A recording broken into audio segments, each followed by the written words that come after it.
These are some of the most infamous homicides in American history. Welcome to WatchMojo.com, and today we'll be learning more about the Manson family murders. Charles Manson spent much of his youth imprisoned for crimes like theft and armed robbery. After his release in early 1967, Manson moved to San Francisco at the height of the hippie movement.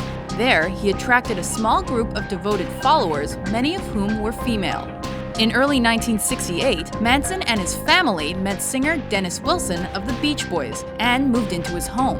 The Beach Boy introduced Manson to some of his music industry friends, including producer Terry Melcher. However, after Wilson spent over $100,000 on Manson and his followers, he cut ties with the group. By August 1968, the nomadic Manson family began living on various California ranches. They survived by stealing and trading sex. Late that year, Manson heard the recently released Beatles' White Album, and this greatly influenced his philosophy. Manson believed a war was imminent between whites and blacks, and he nicknamed that war Helter Skelter after the Beatles song. Manson suggested that during this race war, his family would hide underground to emerge only after the blacks had claimed victory. The family would then seize control from the blacks to run the world. Manson claimed the White Album told the same story in code. He wanted to create an equally influential album with the same message and looked to Terry Melcher for help. However, he showed little interest in helping Manson. By mid-1969, the Manson family crimes escalated. They were credited with at least 2 murders prior to their most famous homicides. The group's MO included writing messages in the victim's blood to confuse police and ignite Helter Skelter. Some family members were arrested for these crimes, but they were not deterred.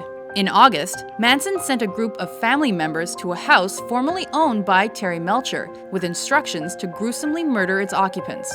In the early hours of August 9, 1969, Tex Watson, Susan Atkins, and Patricia Krenwinkel entered the property on Cielo Drive, while fellow family member Linda Kasabian stood watch. They encountered student Stephen Parent as he left from a visit with the groundskeeper. He was in the wrong place at the wrong time and was the first victim that night.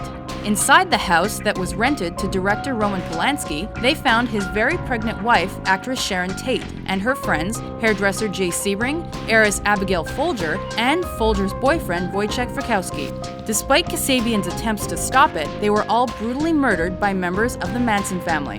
The horrific scene was discovered the next morning, along with the word pig written in blood on the front door. A media circus erupted due to the victims' fame. Another set of murders followed the next night. Many of the same family members were present when wealthy couple Lino and Rosemary LaBianca were tortured and killed. At that crime scene, the words Rise, Death to Pigs, and Helter Skelter were left as calling cards. Initially, police did not connect the murders with each other or with Manson. Soon after, many family members were arrested in a raid on their ranch, and by December, the killers were all in custody. Motives for these murders surfaced during the troubled investigation. They included Helter Skelter, a desire to attack what they perceived as an unjust society, and an effort to exonerate their jailed friend through copycat crimes. Finally, the Tate-LaBianca murder trial began against Manson, Atkins, Krenwinkel, and Leslie Van Houten on June 15, 1970. Vincent Bugliosi was the prosecuting attorney, and Linda Kasabian was the star witness against Manson. Despite Manson family antics often disrupting the trial, the defendants were found guilty and sentenced to death, as was Tex Watson in a separate trial. However, those sentences were reduced to life in prison when California briefly abolished the death penalty. Following Manson's incarceration, some family members stayed true to his beliefs while others renounced him. Despite their possibilities of parole, Charles Manson and most of the other incarcerated family members have never left prison.